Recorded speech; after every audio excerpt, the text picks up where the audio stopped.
Karnataka Kurukshetra party rounds ನಲ್ಲಿ ಮೊದಲ ರಾಜಕೀಯ ಸುದ್ದಿ. ಸುಮಲತಾ ಭೇಟಿಯಾಗಿದ್ದಾರೆ ಬಿಜೆಪಿ ರಾಜ್ಯ ಅಧ್ಯಕ್ಷ ವಿಜಯೇಂದ್ರ. ಟಿಕೆಟ್ ಮಿಸ್ ಆದ ಬಳಿಕ ಇದೇ ಮೊದಲ ಬಾರಿಗೆ ವಿಜಯೇಂದ್ರ ಭೇಟಿ ನೀಡಿದರು. ಬೆಂಗಳೂರಿನ ಸುಮಲತಾ ನಿವಾಸದಲ್ಲಿ ವಿಜಯೇಂದ್ರ ಚರ್ಚೆ ನಡೆಸಿದ್ದಾರೆ. ಸುಮಲತಾ ಅವರ ಸತ್ಯ ಇರಲಿಲ್ಲ. ಟಿಕೆಟ್ ಮಿಸ್ ಆದ ನಂತರ ಸುಮಲತಾ ಮುಂದೇನು ಮಾಡ್ತಾರೆ ಅನ್ನುವಂತಹ ಪ್ರಶ್ನೆ ಇತ್ತು. ಈಗ ಸುಮಲತಾರನ್ನ ಬಿಜೆಪಿ ರಾಜ್ಯಾಧ್ಯಕ್ಷರು ಭೇಟಿಯಾಗಿದ್ದಾರೆ. ಟಿಕೆಟ್ ಮಿಸ್ ಆದ ನಂತರದ ಮೊದಲ ಭೇಟಿ. ಬೆಂಗಳೂರಿನ ಸುಮಲತಾ ನಿವಾಸದಲ್ಲಿ ವಿಜಯೇಂದ್ರ ಚರ್ಚೆ ನಡೆಸ್ತಾ ಇದ್ದಾರೆ. ಸುಮಲತಾರನ್ನ ಭೇಟಿಯಾಗಿ ಮಾತುಕತೆ ನಡೆಸಿದ್ದಾರೆ ಬಿಜೆಪಿ ರಾಜ್ಯಾಧ್ಯಕ್ಷರಾದಂತಹ ವಿಜಯೇಂದ್ರ. ಮಂಡ್ಯದ ಮೇಲೆ ಬಹಳಷ್ಟು ನಿರೀಕ್ಷೆ ಇಟ್ಕೊಂಡಿದ್ರು. ಬಿಜೆಪಿ ಬೆಂಬಲಿಸಿದ್ದಂತಹ ಸುಮಲತಾ ಅವರು ಈ ಬಾರಿ ಬಿಜೆಪಿಯಿಂದಲೇ ಟಿಕೆಟ್ ಸಿಗತ್ತೆ ಅಂತ ಬಹಳಷ್ಟು ಆಸೆಯಿಂದ ಇದ್ರು, ನಿರೀಕ್ಷೆ ಇಟ್ಕೊಂಡಿದ್ರು. ಆದ್ರೆ ಕೊನೆ ಕ್ಷಣದಲ್ಲಿ ಟಿಕೆಟ್ ಮಿಸ್ ಆಗಿದೆ. ಈಗ ಸುಮಲತಾರನ್ನ ಭೇಟಿಯಾಗಿದ್ದಾರೆ ಬಿಜೆಪಿ ರಾಜ್ಯಾಧ್ಯಕ್ಷರಾದಂತಹ ವಿಜಯೇಂದ್ರ. ಆ ಫೋಟೋ ಕೂಡ ನೋಡ್ತಾ ಇದ್ರಿ ಏಷ್ಯಾನೆಟ್ ಸುವರ್ಣ ನ್ಯೂಸ್ ನಲ್ಲಿ ಎಕ್ಸ್ಕ್ಲೂಸಿವ್ ಆಗಿ. ಸುಮಲತಾ ಅವರ ಬೆಂಗಳೂರಿನ ನಿವಾಸಕ್ಕೆ ವಿಜಯೇಂದ್ರ ಅವರು ಬಂದು ಅವರ ಜೊತೆ ಚರ್ಚೆ ನಡೆಸಿದ್ದಾರೆ. ಏನ್ ಚರ್ಚೆ ಆಯ್ತು ಹಾಗಾದ್ರೆ? ಸುಮಲತಾ ಅವರು ಶನಿವಾರ ಹೈ ವೋಲ್ಟೇಜ್ ಸಭೆ ಕರೆದಿದ್ರು ಬೆಂಬಲಿಗರ ಅಭಿಪ್ರಾಯವನ್ನ ಪಡೆಯೋದಕ್ಕೆ ಅಂತ. ಅವತ್ತೇ ತನ್ನ ನಿರ್ಧಾರ ಏನು ಅನ್ನೋದನ್ನ ಹೇಳ್ತೀನಿ ಅಂತ ಹೇಳಿದ್ರು. ಅದಕ್ಕೂ ಮುಂಚಿತವಾಗಿ ಈಗ ವಿಜಯೇಂದ್ರ ಅವರು ಸುಮಲತಾ ಅವ್ರನ್ನ ಭೇಟಿಯಾಗಿದ್ದಾರೆ, ಅಲ್ಲಿ ಮಾತುಕತೆ ನಡೆಸಿದ್ರು. ಹಾಗಾದ್ರೆ ಏನ್ ಚರ್ಚೆ ಆಯ್ತು? ಸುಮಲತಾ ಅವರು ಮುಂದಿನ ರಾಜಕೀಯ ನಡೆಯ ಬಗ್ಗೆ ಏನಂತ ಕೇಳಿದ್ರು? ಇನ್ನಷ್ಟೇ ಇದ್ರ ಬಗ್ಗೆ ಗೊತ್ತಾಗ್ತದೆ. ಈ ಬಗ್ಗೆ ಹೆಚ್ಚಿನ ಡೀಟೇಲ್ಸ್ ಅನ್ನ ಕೊಡ್ತಾರೆ ನಮ್ಮ ಪ್ರತಿನಿಧಿ ಆನಂದ್ ಬೈದನ್ ಮನೆ ಸಂಪರ್ಕದಲ್ಲಿದ್ದಾರೆ. ಆನಂದ, ಸುಮಲತಾ ಅವರಿಗೆ ಟಿಕೆಟ್ ಮಿಸ್ ಆದ ನಂತರ ಅದರ ಬಗ್ಗೆ ಸುಮಲತಾ ಅವರು ಮಾತಾಡಿರ್ಲಿಲ್ಲ. ಮುಂದೆ ಏನು ಮಾಡ್ತಾರೆ, ಏನ್ ಕತೆ, ರಾಜಕೀಯ ನಡೆ ಏನು ಅಂತ. ಈಗ ದಿಢೀರಂತ ವಿಜಯೇಂದ್ರ ಅವರ ಭೇಟಿ, ಈ ಭೇಟಿಯ ಹಿಂದಿನ ಉದ್ದೇಶ ಏನು, ಏನ್ ಚರ್ಚೆ ಆಗಿದೆ, ಮುಂದಿನ ರಾಜಕೀಯ ನಡೆ ಬಗ್ಗೆ ಏನಾದ್ರೂ ಮಾತುಕತೆ ಆಗಿದೆಯಂತ? ಮೈತ್ರಿಯ ಬಳಿಕ ಮಂಡ್ಯ ಲೋಕಸಭಾ ಕ್ಷೇತ್ರದಲ್ಲಿ ಸುಮಲತಾ ಅವರಿಗೆ ಟಿಕೆಟ್ ಮಿಸ್ ಆಗಿರುವಂತಹ ಹಿನ್ನೆಲೆಯಲ್ಲಿ ಸುಮಲತಾ ಅವರ ರಾಜಕೀಯ ನಡೆ ಸಹಜವಾಗಿ ಕುತೂಹಲಕ್ಕೆ ಕಾರಣವಾಗಿತ್ತು. ಈಗ ಅವರು ಅನಿವಾರ್ಯವಾಗಿ ಮೈತ್ರಿಕೂಟವನ್ನ ಬೆಂಬಲಿಸಬೇಕಾಗಿರ್ತಕ್ಕಂಥ ಸ್ಥಿತಿ ನಿರ್ಮಾಣವಾಗಿರ್ತಕ್ಕಂಥ ಹಿನ್ನೆಲೆಯಲ್ಲಿ ಸುಮಲತಾ ಅವರು ಯಾವ ನಿರ್ಧಾರ ತೆಗೆದುಕೊಳ್ತಾರೆ ಅನ್ನುವಂತ ಕುತೂಹಲದ ಮಧ್ಯದಲ್ಲಿ ಅವ್ರನ್ನ ಸಮಾಧಾನಪಡಿಸುವಂತ ಪ್ರಯತ್ನವನ್ನು ಕೂಡ ಬಿಜೆಪಿ ನಾಯಕರು ಮಾಡ್ತಾ ಇದ್ದಾರೆ. ಹಾಗಾಗಿಯೇ ಎಲ್ಲ ಬಿಜೆಪಿ ಅಭ್ಯರ್ಥಿಗಳ ಟಿಕೆಟ್ ಫೈನಲ್ ಆದ ಬಳಿಕ ಬಿಜೆಪಿ ಅಧ್ಯಕ್ಷರಾಗಿರುವಂತಹ ವಿಜಯೇಂದ್ರ ಅವರು ಈಗ ಕೆಲ ನಿಮಿಷಗಳ ಮೊದಲು ಸಂಸದೆ ಸುಮಲತಾ ಅವರನ್ನ ಬೆಂಗಳೂರು ನಿವಾಸದಲ್ಲಿ ಭೇಟಿ ಮಾಡಿದ್ರು. ಈ ಭೇಟಿಯ ಸಂದರ್ಭದಲ್ಲಿ ಬಹಳ ಪ್ರಮುಖವಾಗಿ ಮೈತ್ರಿಕೂಟ ರಚನೆ ಆಗಿರ್ತಕ್ಕಂಥದ್ದು ಮತ್ತು ಮೈತ್ರಿಕೂಟಕ್ಕೆ ಮಂಡ್ಯ ಲೋಕಸಭಾ ಕ್ಷೇತ್ರ ಹಂಚಿಕೆ ಆಗಿರ್ತಕ್ಕಂಥದ್ದು. ಆ ಕ್ಷೇತ್ರದಲ್ಲಿ ಮಾಜಿ ಮುಖ್ಯಮಂತ್ರಿ ಎಚ್ ಡಿ ಕುಮಾರಸ್ವಾಮಿ ಅವರು ಸ್ಪರ್ಧೆ ಮಾಡ್ತಾ ಇರುವಂತಹ ವಿಚಾರ ಸಂಬಂಧಪಟ್ಟ ಹಾಗೆ ಸುದೀರ್ಘವಾಗಿರ್ತಕ್ಕಂಥ ಮಾತುಕತೆ ನಡೆಸಿದ್ದಾರೆ. ಹಾಗಾಗಿ ಮೈತ್ರಿಕೂಟವನ್ನು ಬೆಂಬಲಿಸಬೇಕು ಅಂತ ಹೇಳಿ ಈಗಾಗಲೇ ಮನವಿ ಮಾಡಿಕೊಂಡಿರ್ತಕ್ಕಂಥ ಬಿಜೆಪಿಯ ರಾಜ್ಯಾಧ್ಯಕ್ಷರಾಗಿರುವಂತಹ ವಿಜಯೇಂದ್ರ ಅವರು ಮುಂಬರ್ತಕ್ಕಂಥ ಚುನಾವಣೆಯಲ್ಲಿ ಸಕ್ರಿಯವಾಗಿ ಬಿಜೆಪಿ ಮತ್ತು ಜೆಡಿಎಸ್ ಮೈತ್ರಿಕೂಟದ ಪರವಾಗಿ ಪ್ರಚಾರ ಮಾಡುವಂತೆ ಮನವಿಯನ್ನು ಕೂಡ ಮಾಡಿಕೊಂಡಿದ್ದಾರೆ. ಕೆಲ ನಿಮಿಷಗಳ ಮೊದಲು ಜೆಪಿ ನಗರದಲ್ಲಿರ್ತಕ್ಕಂಥ ಸಂಸದೆ ಸುಮಲತಾ ಅವರ ನಿವಾಸಕ್ಕೆ ನೇರವಾಗಿ ಬಂದಿರತಕ್ಕಂಥ ವಿಜಯೇಂದ್ರ ಅವರು ಈಗಾಗಲೇ ಸುಮಲತಾ ಚರ್ಚೆಯನ್ನು ಕೂಡ ಮಾಡ್ತಾ ಇದ್ದಾರೆ. ಬಹಳ ಮುಖ್ಯವಾಗಿರ್ತಕ್ಕಂಥ ಮಾತುಕತೆ ಆಗಿದ್ದು ಇವತ್ತಿನ ಈ ಭೇಟಿಯ ಬಳಿಕ ಯಾವ ನಿರ್ಧಾರವನ್ನು ಸುಮಲತಾ ತೆಗೆದುಕೊಳ್ತಾರೆ ಅನ್ನೋದು ಬಹಳ ಪ್ರಮುಖ ಆಗುತ್ತೆ. ಯಾಕೆಂತಂದ್ರೆ ಮೈತ್ರಿಕೂಟಕ್ಕೆ ಮಂಡ್ಯ ಲೋಕಸಭಾ ಕ್ಷೇತ್ರ ಹಂಚಿಕೆ ಆಗಿರ್ತಕ್ಕಂಥ ಹಿನ್ನೆಲೆಯಲ್ಲಿ ಬಿಜೆಪಿಯ ಪರವಾಗಿರ್ತಕ್ಕಂಥ ಬಿಜೆಪಿ ಸೇರಲು ಮುಂದಾಗಿದ್ದಂತ ಸುಮಲತಾ ಅವರಿಗೆ ಟಿಕೆಟ್ ಮಿಸ್ ಆಯ್ತು. ಹಾಗಾಗಿ ಸುಮಲತಾ ಅವರು ತಮ್ಮ ಬೆಂಬಲಿಗರಿಗೆ, ಅಭಿಮಾನಿಗಳಿಗೆ ಮತ್ತು ತಮ್ಮ ಬೆಂಬಲಿತ ಮುಖಂಡರುಗಳಿಗೆ ಯಾವ ಸಂದೇಶವನ್ನು ಕೊಡ್ತಾರೆ ಅನ್ನೋದು ಕೂಡ ಬಹಳ ಪ್ರಮುಖ ಆಗುತ್ತೆ. ಅನಿವಾರ್ಯವಾಗಿ ಮೈತ್ರಿಕೂಟದ ಅಭ್ಯರ್ಥಿ ಆಗಿರುವಂತ ಕುಮಾರಸ್ವಾಮಿ ಅವರನ್ನ ಬೆಂಬಲಿಸ್ತಾರೋ ಅಥವಾ ಪಕ್ಷೇತರವಾಗಿ ಕಣಕ್ಕಿಳಿತಾರೋ ಅಥವಾ ಮುಕ್ತವಾಗಿರ್ತ ತೀರ್ಮಾನ ತೆಗೆದುಕೊಳ್ಳಿಕ್ಕೆ ಅಭಿಮಾನಿಗಳಿಗೆ ಮತ್ತು ಆಪ್ತರಿಗೆ ಸಂದೇಶವನ್ನು ರವಾನೆ ಮಾಡ್ತಾರೋ ಅಂತಕ್ಕಂಥ ಅಥವಾ ತಟಸ್ಥವಾಗಿ ಉಳಿತಾರ, ಎಲ್ಲ ಪ್ರಶ್ನೆಗಳು ಸಹಜವಾಗಿ ಇತ್ತು. ಈಗ ಬಿಜೆಪಿ ನಾಯಕರು ಸುಮಲತಾ ಅವರನ್ನ ಸಮಾಧಾನಪಡಿಸುವಲ್ಲಿ ಒಂದು ಹಂತದ ಪ್ರಯತ್ನವನ್ನು ಮುಂದುವರಿಸಿದ್ದಾರೆ. ಈ ಹಿನ್ನೆಲೆಯಲ್ಲಿ ವಿಜೇಂದ್ರ ಅವರು ಕೆಲ ನಿಮಿಷಗಳ ಮೊದಲು ಸುಮಲತಾ ಅವರನ್ನ ಭೇಟಿ ಮಾಡಿ ಮಾತುಕತೆಯನ್ನು ನಡೆಸ್ತಾ ಇದ್ದಾರೆ. ಒಟ್ಟಾರೆ ಈ ಭೇಟಿಯ ಬಳಿಕ ಯಾವ ನಿರ್ಧಾರವನ್ನು ಸುಮಲತಾ ಪ್ರಕಟಿಸ್ತಾರೆ ಅನ್ನೋದು ಕೂಡ ಬಹಳ ಪ್ರಮುಖ ಆಗುತ್ತೆ. ಯಾವುದೇ ನಿರ್ಧಾರವನ್ನು ತೆಗೆದುಕೊಂಡ್ರೂ ಕೂಡ ಮಂಡ್ಯ ಲೋಕಸಭಾ ಕ್ಷೇತ್ರದ ಫಲಿತಾಂಶದ ಮೇಲೆ ಗಂಭೀರವಾಗಿರ್ತಕ್ಕಂಥ ಪರಿಣಾಮಗಳನ್ನ ಬೀರೋದ್ರಿಂದ ಸಹಜವಾಗಿ ಸುಮಲತಾ ಅವರ ರಾಜಕೀಯ ಭವಿಷ್ಯ ದೃಷ್ಟಿಯಿಂದ ಅವರು ಪ್ರಕಟ ಮಾಡತಕ್ಕಂಥ ನಿರ್ಧಾರ ನಿಶ್ಚಯವಾಗಿ ಕೂಡ ರಾಜ್ಯ ರಾಜಕಾರಣದಲ್ಲಿ ಒಂದು ಸ್ಪಷ್ಟವಾಗಿರ್ತ ಸಂದೇಶವನ್ನು ಕೂಡ ರವಾನೆ ಮಾಡುತ್ತೆ. ಹಾಗಾಗಿ ಈಗ ಮಾತುಕತೆ ಬಳಿಕ ಸುಮಲತಾ ಅವರು ಯಾವ ನಿರ್ಧಾರಕ್ಕೆ ಬರ್ತಾರೆ ಮತ್ತು ವಿಜೇಂದ್ರರು ಅವರು ಸುಮಲತಾ ಅವ್ರನ್ನ ಸಂಧಾನ ಪಡಿಸುವಲ್ಲಿ ನಡೆಸಿರ್ತಕ್ಕಂಥ ಮಾತುಕತೆ ಸಕ್ಸಸ್ ಆಯಿತು ಎಲ್ಲವೂ ಕೂಡ ಈ ಕೆಲವೇ ಹೊತ್ತಲ್ಲಿ ಗೊತ್ತಾಗಲಿದೆ. ಹಾಗಾಗಿ ಈ ಭೇಟಿ ಅತ್ಯಂತ ಮಹತ್ವ ಪಡ್ಕೊಂಡಿದ್ದು ಮಂಡ್ಯ ಲೋಕಸಭಾ ಕ್ಷೇತ್ರದ ಮಟ್ಟಿಗೆ ಮತ್ತು ಪಕ್ಕದಲ್ಲಿರ್ತಕ್ಕಂಥ ಮೈಸೂರು ಲೋಕಸಭಾ ಕ್ಷೇತ್ರವನ್ನು ಒಳಗೊಂಡಂತೆ ಹಳೆ ಮೈಸೂರು ಭಾಗದಲ್ಲಿ ಬಹಳ ಪ್ರಮುಖವಾಗಿ ಅಂಬರೀಶ್ ಅವರ ಅಭಿಮಾನಿಗಳಿಗೆ ಒಂದು ಸ್ಪಷ್ಟವಾಗಿರ್ತಕ್ಕ ಸಂದೇಶ ರವಾನೆ ಮಾಡಿದಂತಾಗತ್ತೆ. ಆ ಕಾರಣಕ್ಕಾಗಿ ಈ ಭೇಟಿ ಅತ್ಯಂತ ಮಹತ್ವ ಪಡ್ಕೊಂಡಿರ್ತಕ್ಕಂಥದ್ದು. Shweta, yes, thank you Anand. ನಿಮ್ಮೆಲ್ಲ ಡೀಟೇಲ್ಸ್ಗೆ. ಸುಮಲತಾ ನಿವಾಸಕ್ಕೆ ವಿಜಯೇಂದ್ರ ಅವರು ಭೇಟಿ ನೀಡಿದ್ರು. ಟಿಕೆಟ್ ಮಿಸ್ ಆದ ನಂತರ ಇದು ಮೊದಲ ಭೇಟಿ. ಸುಮಲತಾ ಅವರು ಸಹಜ ಬೇಸರದಲ್ಲಿದ್ರು, ಅಸಮಾಧಾನಗೊಂಡಿದ್ರು. ಯಾಕಂದ್ರೆ ರಾಜಕಾರಣ ಮಾಡೋದಾದ್ರೆ ಅದು ಮಂಡ್ಯದಲ್ಲಿ ಮಾತ್ರ ಅನ್ನೋ ಮಾತನ್ನ ಹೇಳಿದ್ರು. ಬೇರೆ ಕ್ಷೇತ್ರಗಳ ಬಗ್ಗೆ ಕೂಡ ಪ್ರಸ್ತಾಪ ಮಾಡಿದಾಗ ಬೇರೆ ಎಲ್ಲೂ ನಾನು ಸ್ಪರ್ಧೆ ಮಾಡೋದಿಲ್ಲ, ನನಗೆ ಮಂಡ್ಯ ಕ್ಷೇತ್ರದಿಂದಲೇ ಟಿಕೆಟ್ ಬೇಕು ಅಂತ ಪಟ್ಟು ಹಿಡಿದಿದ್ರು. ಆದ್ರೆ ಕೊನೆ ಕ್ಷಣದಲ್ಲಿ ಅವರಿಗೆ ಟಿಕೆಟ್ ಮಿಸ್ ಆಗತ್ತೆ. ಮುಂದೇನ್ ಮಾಡ್ತಾರೆ ಸುಮಲತಾ ಅವರು? ಹಾಗಾದ್ರೆ ಮೈತ್ರಿ ಅಭ್ಯರ್ಥಿಯನ್ನ ಸಪೋರ್ಟ್ ಮಾಡ್ತಾರಾ ಅಥವಾ ಪಕ್ಷೇತರರಾಗಿ ಸ್ಪರ್ಧೆ ಮಾಡ್ತಾರಾ ಅಥವಾ ತಟಸ್ಥವಾಗಿ ಇದ್ದು ಬಿಡ್ತಾರಾ? ಇಂತಹ ಹಲವು ಪ್ರಶ್ನೆಗಳಿತ್ತು. ಈಗ ಬಿಜೆಪಿ ರಾಜ್ಯಾಧ್ಯಕ್ಷರಾದಂತಹ ವಿಜಯೇಂದ್ರ ಅವರು ಸುಮಲತಾ ಅವರನ್ನ ಭೇಟಿ ಮಾಡಿದ್ದಾರೆ. ಮೈತ್ರಿ ಅಭ್ಯರ್ಥಿಯನ್ನ ಬೆಂಬಲಿಸುವಂತೆ ಮನವಿ ಮಾಡಿದ್ದಾರೆ. ಆದರೆ ಇದಕ್ಕೆ ಸುಮಲತಾ ಅವರ ನಿರ್ಧಾರ ಏನು ಅನ್ನೋದು ಇನ್ನಷ್ಟೇ ಗೊತ್ತಾಗಬೇಕು.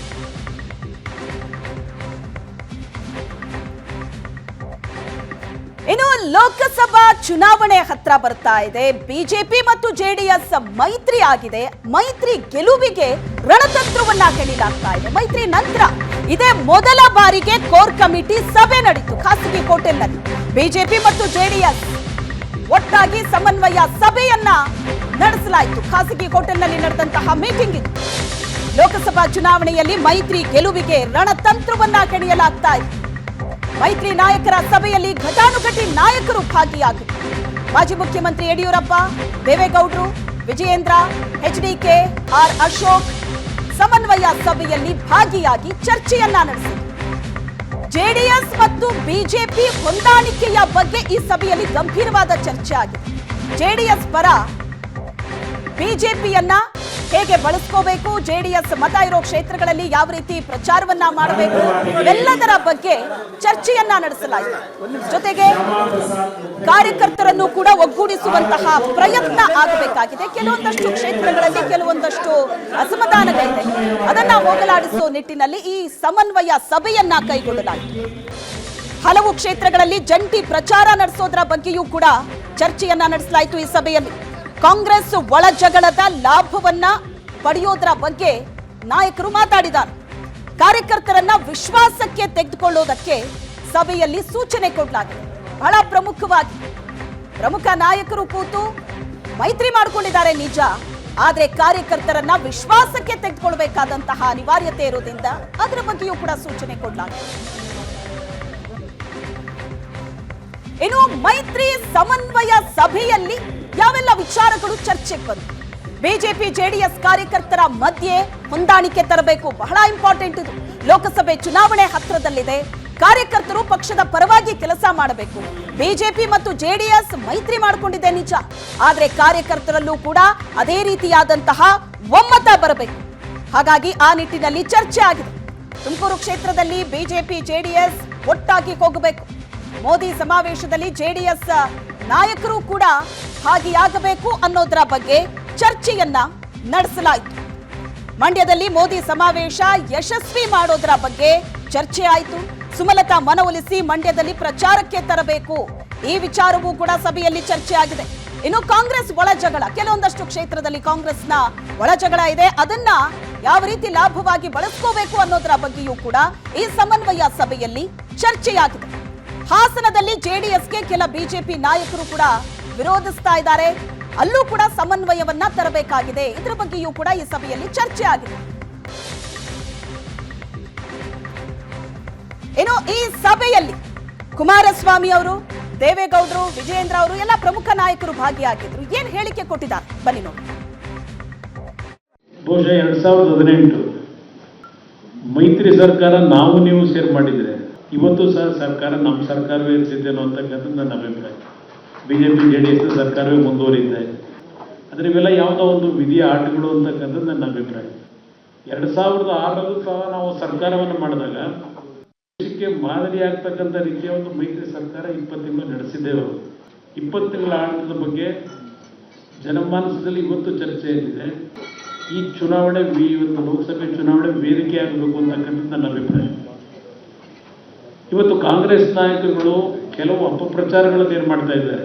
ಯಾವುದು 5 ಗ್ಯಾರಂಟಿಗಳ ವಿಷಯದಲ್ಲಿ ಏನೋ ದೊಡ್ಡ ಸಾಧನೆ ಮಾಡಿದ್ದೇವೆ ಅಂತ ಹೇಳ್ತಾರೆ. ಅದೇ ಪಬ್ಲಿಸಿಟಿಗೆ ಇವ್ರು ಕೊಟ್ಟಿರ್ತಕ್ಕಂಥ ಇವ್ರ ಪುಟದಲ್ಲಿ ಇವ್ರ ಫೋಟೋ ಹಾಕೊಂಡು ನುಡಿದಂತೆ ನಡೆದ ಶ್ರೀಮಾನ್ ಸಿದ್ದರಾಮಯ್ಯರು JDS ಎಲ್ಲಿದೆ ಈ ರಾಜ್ಯದಲ್ಲಿ? ಅಧಿಕಾರದ ಮುದ. JDS ಎಲ್ಲಿದೆ? JDS ಇದೆ.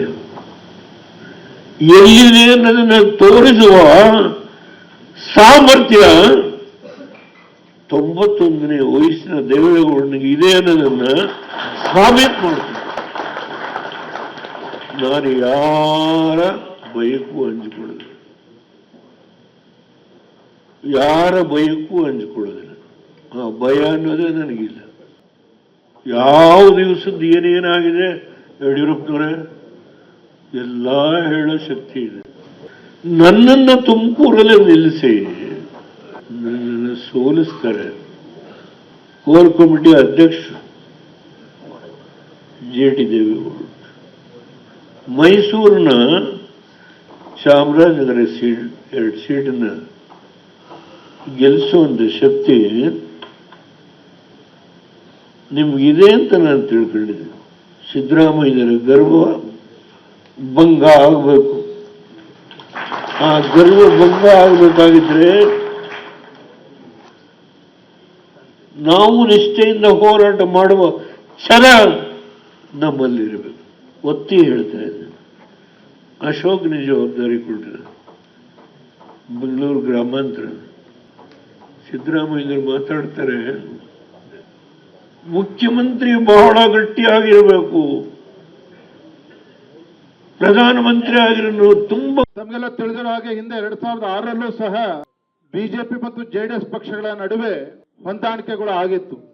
ಆದರೆ ಸೈದ್ಧಾಂತಿಕ ಹಿನ್ನೆಲೆಯಲ್ಲಿ ಅಂದಿನ ಕಾಲಘಟ್ಟದಲ್ಲಿ ಮಾಜಿ ಪ್ರಧಾನಮಂತ್ರಿಗಳಾಗಿರ್ತಕ್ಕಂಥ ಸನ್ಮಾನ್ಯ ದೇವೇಗೌಡಜಿಯವರ ಒಂದು ಸಮ್ಮತಿ ಇರಲಿಲ್ಲ ಅಂತಕ್ಕಂಥದ್ದು ತಮ್ಮೆಲ್ಲರೂ ಕೂಡ ಗೊತ್ತಿರ್ತಕ್ಕಂಥ ವಿಚಾರ. ಆದರೆ ಇವತ್ತು 2024ರ ಲೋಕಸಭಾ ಚುನಾವಣೆ ಸಂದರ್ಭದಲ್ಲಿ ಮತ್ತೆ ಭಾರತೀಯ ಜನತಾ ಪಾರ್ಟಿ ಮತ್ತು JDS ಪಕ್ಷ ಒಂದು ವೇದಿಕೆಯಲ್ಲಿ ನಾವು ಸೇರಿದ್ದೇವೆ ಅಂತ ಹೇಳಿದ್ರೆ ತಳಮಟ್ಟದಲ್ಲಿ ಕಾರ್ಯಕರ್ತರು ಮುಖಂಡರು ಒಗ್ಗಟ್ಟಾಗಿ ಹೋಗ್ತಾ ಇರ್ತಕ್ಕಂಥ ಪರಿಸ್ಥಿತಿನೂ ಕೂಡ ನಿರ್ಮಾಣ ಆಗಿದೆ. ಬಿಜೆಪಿ ಮತ್ತು JDS ಪಕ್ಷದ ಎಲ್ಲ ಮುಖಂಡರು ನಮ್ಮೆಲ್ಲರ ಕರ್ತವ್ಯ ಮತ್ತು ಜವಾಬ್ದಾರಿ ಕೂಡ ಹೆಚ್ಚಿರ್ತಕ್ಕಂಥದ್ದು. ಪ್ರತಿಯೊಬ್ಬರು ಕೂಡ ವಿಶ್ವಾಸದಿಂದ ಭಾರತೀಯ ಜನತಾ ಪಾರ್ಟಿ ಮತ್ತು JDS ಪಕ್ಷದ ಅಭ್ಯರ್ಥಿಗಳ ಪರವಾಗಿ ಕೆಲಸ ಮಾಡುವ ನಿಟ್ಟಿನಲ್ಲಿ ಇನ್ನೂ ಕೂಡ ಸಂಯೋಜನೆ ಕೂಡಿಸ್ತಕ್ಕಂಥ ಕೆಲಸ ನೀವು ಎಲ್ಲರೂ ಸೇರಿ ಮಾಡಬೇಕು. ನಿಮ್ಮ ಕ್ಷೇತ್ರದಲ್ಲಿ ಯಾರೇ ಬಿಜೆಪಿ JDS ಅಭ್ಯರ್ಥಿ ಇರಲಿ, ಕಾಯ ವಾಚ ಮನಸ ನೀವು ಕೆಲಸ ಮಾಡಿದರೆ 28ಕ್ಕೆ 28 ಲೋಕಸಭಾ ಕ್ಷೇತ್ರ ಗೆದ್ದು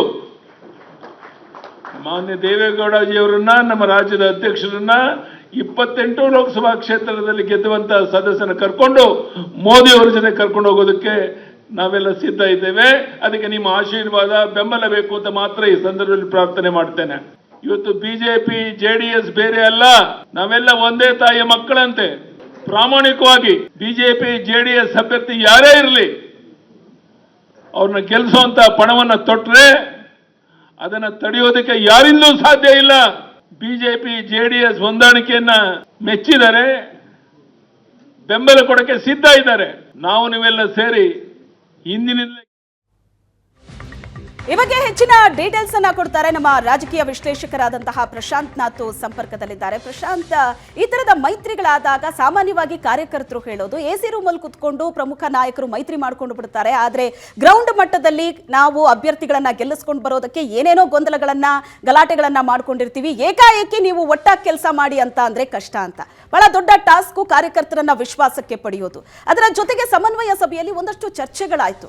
ಈಗ ಹಾಸನದಲ್ಲಾಗಿರ್ಬೋದು ಅಥವಾ ತುಮಕೂರಿನಲ್ಲಾಗಿರ್ಬೋದು ಮೈತ್ರಿ ಧರ್ಮ ಪಾಲನೆಗೆ ಒಂದಷ್ಟು ಅಲ್ಲೂ ಕೂಡ ಗೊಂದಲಗಳಿದೆ.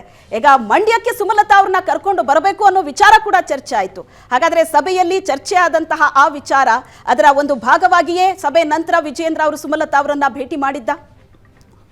ನೋಡಿ, ನಿಶ್ಚಿತವಾಗಿ ಮೇಲ್ನೋಟಕ್ಕೆ ಹಾಗೆ ಅನಿಸ್ತಾ ಇದೆ. ವಿಜಯೇಂದ್ರ ಅವರು HD ಕುಮಾರಸ್ವಾಮಿ ಮತ್ತು ದೇವೇಗೌಡರ ಜೊತೆ ಒಂದು ಚರ್ಚೆಯ ನಂತರ ಸುಮಲತಾ ನಿವಾಸಕ್ಕೆ ತೆರಳಿ ಅವರನ್ನು ಮನವೊಲಿಸ್ತಕ್ಕಂಥ ಪ್ರಯತ್ನವನ್ನು ಮಾಡ್ತಿದ್ದಾರೆ ಅಂತಕ್ಕಂಥದ್ದು ಸ್ಪಷ್ಟ.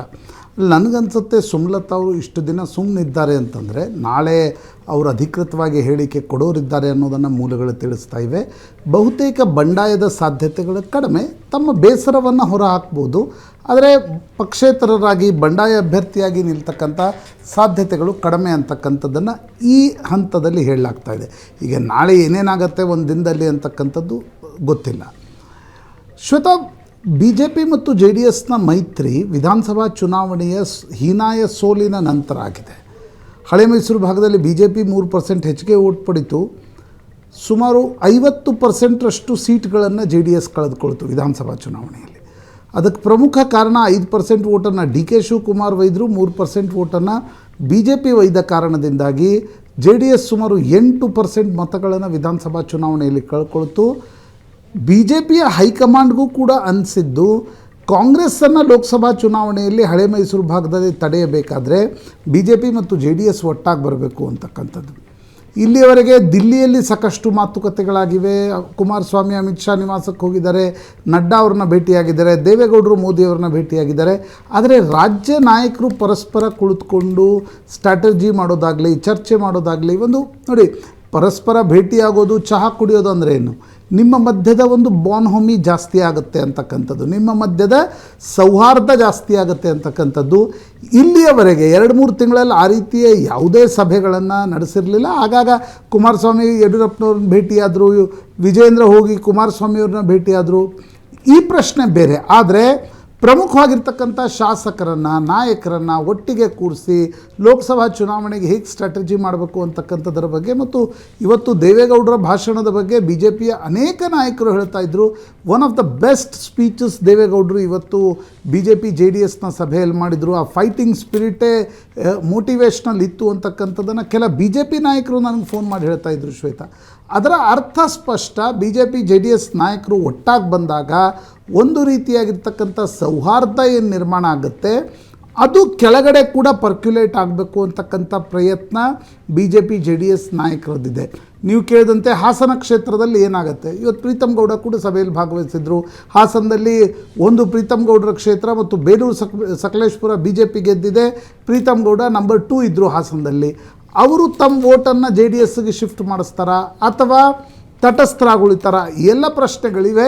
ಆದರೆ ನನಗನ್ಸುತ್ತೆ ಶ್ವೇತಾ, BJP ಮತ್ತು JDS ನಾಯಕರು ಹೊರಟಿರುವ ರೀತಿ ನೋಡಿದರೆ ಅನಿವಾರ್ಯ ಪರಿಸ್ಥಿತಿ ಇಬ್ಬರ ಗಮನಕ್ಕೂ ಇದೆ. ಹೈಕಮಾಂಡ್ BJPಯ ರಾಜ್ಯ ನಾಯಕರಿಗೂ ಸ್ಪಷ್ಟವಾಗಿ ಹೇಳಿದೆ, ಯಾವುದೇ ಕಾರಣಕ್ಕೂ ಕೂಡ ಸಬುಟಾಜ್ ನಡಿಬಾರ್ದು ಅಂತಕ್ಕಂಥದ್ದು. ಹೀಗಾಗಿ BJPಯ ವೋಟ್ಗಳು JDSಗೆ, JDSನ ವೋಟ್ಗಳು BJPಗೆ ಯಾವ ರೀತಿ ಶಿಫ್ಟ್ ಆಗ್ತವೆ ಅಂತಕ್ಕಂಥದ್ದು ಹೆಚ್ಚು ಕುತೂಹಲಕಾರಿ. ಒಂದು ವೇಳೆ ನೋಡಿ 60% ಶಿಫ್ಟ್ ಆಯಿತು ಅಂತ ಅಂದ್ಕೊಳ್ಳೋಣ, ಆಗ ಕಾಂಗ್ರೆಸ್ ಎಷ್ಟು ಗೆಲ್ಲುತ್ತೆ? 80% ಪರಸ್ಪರ ಮತಗಳು ಶಿಫ್ಟ್ ಆದರೆ ಕಾಂಗ್ರೆಸ್ ಎಷ್ಟು ಗೆಲ್ಲುತ್ತೆ? 100% ಶಿಫ್ಟ್ ಆದರೆ ಕಾಂಗ್ರೆಸ್ ಎಷ್ಟು ಗೆಲ್ಲುತ್ತೆ?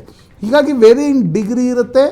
ಇವತ್ತಿನಿಂದ BJP ಮತ್ತು JDS ನಾಯಕರು ಒಟ್ಟಾಗಿ ಹೋಗ್ತಕ್ಕಂಥ ಒಂದು ಸಂಕೇತಗಳನ್ನು ರಾಜ್ಯದ ಜನರಿಗೂ ಕೊಟ್ಟಿದ್ದಾರೆ. ಇದು ಎಷ್ಟರ ಮಟ್ಟಿಗೆ ಕೆಳಗಡೆ ವರ್ಕೌಟ್ ಆಗುತ್ತೆ, ಕಾರ್ಯಕರ್ತರ ಮಟ್ಟದಲ್ಲಿ, ಮತದಾರರ ಮಟ್ಟದಲ್ಲಿ ವರ್ಕೌಟ್ ಆಗುತ್ತೆ ಅಂತಕ್ಕಂಥದ್ದನ್ನು ಮುಂದಿನ ದಿನಗಳಲ್ಲಿ ಹೇಳ್ಬೋದು. ಆದರೆ ಸುಮಲತಾ ಅವ್ರ ಬಗ್ಗೆ ಇನ್ನೂ ಸಸ್ಪೆನ್ಸ್ ಇದೆ. ವಿಜೇಂದ್ರ ಹೋಗಿ ಭೇಟಿಯಾಗಿದ್ದಾರೆ, ಕುಮಾರಸ್ವಾಮಿ ಯಾವಾಗ ಭೇಟಿಯಾಗ್ತಾರೆ ಅಂತಕ್ಕಂಥದ್ದು ಕೂಡ ಒಂದು ಕುತೂಹಲಕಾರಿ. ಇದರ ಮಧ್ಯೆ ನಾಳೆ ಸುಮಲತಾ ನೀಡ್ತಕ್ಕಂಥ ಹೇಳಿಕೆಗಳ ಬಗ್ಗೆ ಅತಿ ಹೆಚ್ಚು ಕುತೂಹಲ ಇದೆ. ಶ್ವೇತಾ.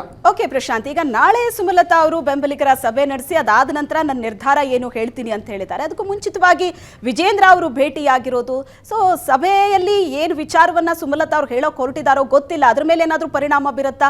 ಆ ಸಭೆ ಎಷ್ಟು ಮಹತ್ವವನ್ನು ಪಡ್ಕೊಳ್ಳುತ್ತೆ? ಈಗ ಅದರ ಜೊತೆಗೆ ಮಂಡ್ಯಕ್ಕೆ ಸುಮಲತಾ ಅವ್ರು ಹೋಗಿ ಅಲ್ಲಿರುವಂಥ ಮೈತ್ರಿ ಅಭ್ಯರ್ಥಿಯ ಪರ ಪ್ರಚಾರವನ್ನು ನಡೆಸೋದು, ಇದು ಎಷ್ಟು ಮಹತ್ವ ಆಗುತ್ತೆ ಅಲ್ಲಿ? ಶ್ವೇತಾ ನೋಡಿ, ಒಂದು ಹಂತದಲ್ಲಿ BJP ಸುಮಲತಾ ಅವ್ರಿಗೆ ಹೇಳಿತ್ತು, ಇಲ್ಲ ಮಂಡ್ಯವನ್ನು ನಾವು ನಿಮ್ಗೆ ಕೊಡಿಸ್ತೀವಿ ಅಂತಕ್ಕಂಥ. ಪ್ರಾಯಶಃ ಅದು ಪಬ್ಲಿಕ್ ಪರ್ಸೆಪ್ಷನ್ನ ದೃಷ್ಟಿಯಿಂದ ಕೂಡ ಇರಬಹುದು. ಇಲ್ಲ, ನಾವು ಅಂಬರೀಷ್ ಅವರ ಪತ್ನಿಯನ್ನು ಸುಮ್ಮನೆ ಬಿಟ್ಕೊಟ್ಟಿಲ್ಲ, ಒಂದು ಚರ್ಚೆಯನ್ನು ಮಾಡಿ ನಂತರ JDS ಹಠ ಹಿಡಿದ ಕಾರಣದಿಂದಾಗಿ ನಾವು ಮಂಡ್ಯ ಬಿಟ್ಕೊಟ್ಟಿದ್ದೀವಿ ಅಂತಕ್ಕಂಥದ್ದನ್ನು BJP ಹೇಳುವ ಕಾರಣಕ್ಕೂ ಕೂಡ ಈ ಪರ್ಸೆಪ್ಷನ್ ಬಿಲ್ಡಪ್ ಮಾಡಿರಬೇಕು. ಎರಡನೇದು ನೋಡಿ, ಕಳೆದ ಬಾರಿ 2019ರಲ್ಲಿ ಏನಾಯಿತು, ಸುಮಲತಾ ನಾನು ಅಭ್ಯರ್ಥಿಯಾಗಿ ನಿಲ್ತೀನಿ ಅಂತಂದಾಗ ರೇವಣ್ಣನವರು ಅನಗತ್ಯವಾಗಿ ಅವಹೇಳನಕಾರಿ ಪದಗಳನ್ನು ಬಳಸಿ ಸುಮಲತಾ ಅವ್ರ ಬಗ್ಗೆ ಭಾಳ ಕೆಟ್ಟದಾಗಿ ಮಾತನಾಡಿದರು. ಯೂಶ್ವಲಿ ಏನಾಗುತ್ತೆ, ಮಹಿಳೆಯರ ಬಗ್ಗೆ ಅನವಶ್ಯಕ, ಅನಗತ್ಯ, ವಿವಾದಾತ್ಮಕ ಹೇಳಿಕೆಗಳನ್ನು ಕೊಟ್ಟಾಗ ಸುದ್ದಿ ಆಗುತ್ತೆ ನಿಜ, ಆದರೆ ಬ್ಯಾಕ್ಲ್ಯಾಶ್ ಕೂಡ ಆಗುತ್ತೆ. ಜನ ಇದನ್ನು ಒಪ್ಪಲ್ಲ. ಅನವಶ್ಯಕವಾಗಿರ್ತಕ್ಕಂಥ ಹೇಳಿಕೆ, ಈಗ ಕಂಗನಾ ರಾಣಾವತ್ ಬಗ್ಗೆ ನೀಡಿರ್ತಕ್ಕಂಥ ಹೇಳಿಕೆ ಜನರಿಗೆ ಇಷ್ಟ ಆಗಲ್ಲ. ಹಾಗಿರುವ ಪರಿಸ್ಥಿತಿಯಲ್ಲಿ ಸುಮಲತಾ 2019 ಚುನಾವಣೆಯನ್ನು ಗೆದ್ದರು. 24ಕ್ಕೆ ಒಂದು ಕಡೆ BJP ಕೂಡ ಸುಮಲತಾ ಅವರನ್ನು ನಾವು ನೋಡಿ ವಿಶ್ವಾಸಕ್ಕೆ ತೆಗೆದುಕೊಳ್ತಾ ಇದ್ದೀವಿ ಅನ್ನುವ ಪರ್ಸೆಪ್ಷನ್ ಬಿಲ್ಡಪ್ ಮಾಡ್ತಾಯಿದ್ರೆ, ಇವತ್ತು ವಿಜೇಂದ್ರ ಹೋಗಿ ಸುಮಲತಾ ಅವ್ರನ್ನ ಭೇಟಿಯಾಗಿದ್ದು ಕೂಡ ಇದೇ ಕಾರಣಕ್ಕೆ. ಹೈಕಮಾಂಡ್ ಕೂಡ ಪದೇ ಪದೇ ಅವರನ್ನು ದಿಲ್ಲಿಗೆ ಕರೆಸ್ಕೊಳ್ತು. ಕುಮಾರಸ್ವಾಮಿ ಕೂಡ ಹೇಳ್ತಿದ್ದಾರೆ ಸುಮಲತಾನ ನಕ್ಕನ್ ಸಮಾನರು, ಸುಮಲತಾ ಅವ್ರ ಕುಟುಂಬಕ್ಕೂ ನಮಗೂ ಭಾಳ ಸಂಬಂಧಗಳಿವೆ, ಸುಮಲತಾ ನನ್ನ ಶಾಶ್ವತ ಶತ್ರುನ, ನಾನು ಸುಮಲತಾ ಅವ್ರನ್ನ ಕೂಡ ಭೇಟಿಯಾಗಲಿಕ್ಕೆ ತಯಾರಿದ್ದೀನಿ. ಈ ಮಾತುಗಳನ್ನು ಕುಮಾರಸ್ವಾಮಿ ಹೇಳ್ತಿರ್ತಕ್ಕಂಥ ಸಂದರ್ಭದಲ್ಲಿ ನೋಡಿ, ಸುಮಲತಾ ಅವ್ರ ಬಳಿ 2 ವಿಕಲ್ಪಗಳಿವೆ. ಒಂದು, BJPಯ ಹೈಕಮಾಂಡ್ ಹೇಳಿದೆ ಅನ್ನುವ ಕಾರಣಕ್ಕೋಸ್ಕರ ತಟಸ್ಥರಾಗುಳಿಯೋದು, ತುಂಬ ಆ್ಯಕ್ಟಿವಾಗಿ ಪ್ರಚಾರ ಮಾಡ್ತಾರೆ ಅಂತ ಅನ್ನಿಸ್ತಾ ಇಲ್ಲ ಇವತ್ತಿನ ದಿನಗಳಲ್ಲಿ. ಎರಡನೇದು, ಕಾಂಗ್ರೆಸ್ ಬಳಿ ಹೋಗ್ತಕ್ಕಂಥದ್ದು. ಕಾಂಗ್ರೆಸ್ ಈಗಾಗಲೇ B.Pharmನ್ನು ಕೂಡ ಇವತ್ತು DK ಶಿವಕುಮಾರ್ ಮಂಡ್ಯದ ಕಾಂಗ್ರೆಸ್ ಅಭ್ಯರ್ಥಿಗೆ ಕೊಟ್ಟರು. ಮೂರನೇದು, ಪಕ್ಷೇತರರಾಗಿ ನಿಲ್ಲೋದು. ಪಕ್ಷೇತರರಾಗಿ ಕಳೆದ ಬಾರಿ ನಿಂತಿದ್ದ ಪರಿಸ್ಥಿತಿ ಬೇರೆ. ಇವತ್ತಿನ ಸಂದರ್ಭದಲ್ಲಿ ಪಕ್ಷೇತರರಾಗಿ ನಿಂತರೆ ಎಷ್ಟು ಲಾಭ ಆಗ್ಬೋದು, ಪೊಲಿಟಿಕಲಿ ಮಾರ್ಜಿನಲೈಸ್ಡ್ ಆಗ್ಬೋದು ಅಂತಕ್ಕಂಥ ಆತಂಕ ಕೂಡ ಇರುತ್ತೆ ಸುಮಲತಾ ಅವ್ರಿಗೆ. ಆದರೆ ಸುಮಲತಾ ಅವರು ಮಂಡ್ಯ ಬಿಟ್ಟು ಮೈಸೂರಿಗೆ ಹೋಗ್ತೀನಿ, ಚಿಕ್ಕಬಳ್ಳಾಪುರಕ್ಕೆ ಹೋಗ್ತೀನಿ, ಬೆಂಗಳೂರು ಉತ್ತರಕ್ಕೆ ಹೋಗ್ತೀರಾ ಅಂತ BJP ಅವ್ರು ಕೇಳಿದಾಗ ಅವರು ಒಪ್ಪಿಲ್ಲ, ಮಂಡ್ಯದಲ್ಲೇ ರಾಜಕಾರಣ ಮಾಡ್ತೀನಿ ಅಂತಕ್ಕಂಥದ್ದನ್ನು ಸ್ಪಷ್ಟಪಡಿಸಿದ್ದಾರೆ. ಹೀಗಾಗಿ ನಾಳೆ ಸುಮಲತಾ ಏನು ಹೇಳ್ತಾರೆ ಅಂತಕ್ಕಂಥದ್ರ ಬಗ್ಗೆ ಕುತೂಹಲ ಇದೆ. ಇವೆಲ್ಲ ಬೆಳವಣಿಗೆಗಳನ್ನು ನೋಡಿದಾಗ ನೋಡಿ, ಸುಮಲತಾ ಹೈಕಮಾಂಡ್ಗೆ ಒಂದು ಮಾತನ್ನು ಹೇಳಿದರು, ನಿಖಿಲ್ ಕುಮಾರಸ್ವಾಮಿ ನಿಂತರೆ ನಾನು ಚುನಾವಣೆಗೆ ನಿಲ್ಲೇಬೇಕಾಗತ್ತೆ, HD ಕುಮಾರಸ್ವಾಮಿ ನಿಂತರೆ ನನಗೊಂದು ಫೇಸ್ ಸೇವಿಂಗ್ ಉಳಿಯುತ್ತೆ, ಮಾಜಿ ಮುಖ್ಯಮಂತ್ರಿ, ರಾಜ್ಯದ ದೊಡ್ಡ ನಾಯಕರು, ಒಕ್ಕಲಿಗರ ಸಮುದಾಯದ ನಾಯಕರು ಕೂಡ ಹೌದು, ಹೀಗಾಗಿ ನನಗೊಂದು ಫೇಸ್ ಸೇವಿಂಗ್ ಉಳಿಯುತ್ತೆ ಅಂದಾಗ BJP JDSಗೆ ಹೇಳ್ತು ನಿಖಿಲ್ ಕುಮಾರಸ್ವಾಮಿಗೆ ಟಿಕೆಟ್ ಕೊಡಬೇಡಿ, ಸುಮಲತಾ ಒಪ್ಪಲ್ಲ ಅನ್ನೋದನ್ನು. ಹೀಗಾಗಿ JDS ಈಗ HD ಕುಮಾರಸ್ವಾಮಿ ಅವರಿಗೆ ನಿಲ್ಲಿ ಅಂತಕ್ಕಂಥದ್ದನ್ನು ಈಗ ಒಂದು ನಿರ್ಧಾರ ಆಗಿದೆ. ಇದಾದ ಮೇಲೆ ಸುಮಲತಾ ಏನು ನಿರ್ಣಯ ತೆಗೆದುಕೊಳ್ತಾರೆ ಅನ್ನೋದಕ್ಕಿಂತ ನನಗಿರೋ ಕುತೂಹಲ ಏನು ಮಾತನಾಡ್ತಾರೆ, how she will convince her own constituency, her own people. ತುಂಬ ಒಂದು ಆರ್ಟಿಕ್ಯುಲೇಷನ್ ಇರ್ತಕ್ಕಂಥ ಒಬ್ಬ ರಾಜಕಾರಣಿ ಸುಮಲತಾ. ನಾವು ಕಳೆದ 5 ವರ್ಷಗಳಲ್ಲಿ ನೋಡಿದ್ದೀವಿ, ಅವರ ಪತ್ರಿಕಾಗೋಷ್ಠಿಗಳು ತುಂಬ ತಯಾರಿ ಮಾಡ್ಕೊಂಡು ಬರ್ತಾರೆ. ನಾಳೆ ಏನು ಮಾತನಾಡ್ತಾರೆ ಅಂತಕ್ಕಂಥದ್ರ ಬಗ್ಗೆ ಅತಿ ಹೆಚ್ಚು ಕುತೂಹಲ ಇದೆ. ಓಕೆ ಪ್ರಶಾಂತ್, ಎಲ್ರಿಗೂ ಇರುವಂತಹ ಕುತೂಹಲ ಸುಮಲತಾ ಅವರ ಮುಂದಿನ ನಡೆ ಏನಾಗಿರುತ್ತೆ ಅಂತ. ಮಂಡ್ಯ ಬಗ್ಗೆ ಅಷ್ಟೊಂದು ಎಕ್ಸ್ಪೆಕ್ಟೇಷನ್ ಇಟ್ಕೊಂಡು ಕೂತಂತಹ ಸುಮಲತಾ ಅವರು ಅಲ್ಲಿನ ಹಾಲಿ ಸಂಸದರು ಈ ಬಾರಿ ಟಿಕೆಟ್ ಸಿಗತ್ತೆ ಅಂತ, ಬಟ್ ಕೊನೆ ಕ್ಷಣದಲ್ಲಿ ಅದು ಮಿಸ್ ಆದಾಗ ಸೊ ನಾಳಿನ ಅವರ ಮಾತು ಏನಾಗಿರುತ್ತೆ ಅನ್ನುವಂತಹ ಕುತೂಹಲ ಇದ್ದೇ ಇದೆ. ನೋಡೋಣ, ನಾಳೆ ತನಕ ಕಾದು ನೋಡಬೇಕು. ಮತ್ತಷ್ಟು ರಾಜಕೀಯ ಸುದ್ದಿಗಳನ್ನ ನೋಡೋಣ ಪಾರ್ಟಿ ರೌಂಡ್ಸ್ ನಲ್ಲಿ. ಅದಕ್ಕಿಂತ ಮೊದಲು ಚಿಕ್ಕ ಬ್ರೇಕ್.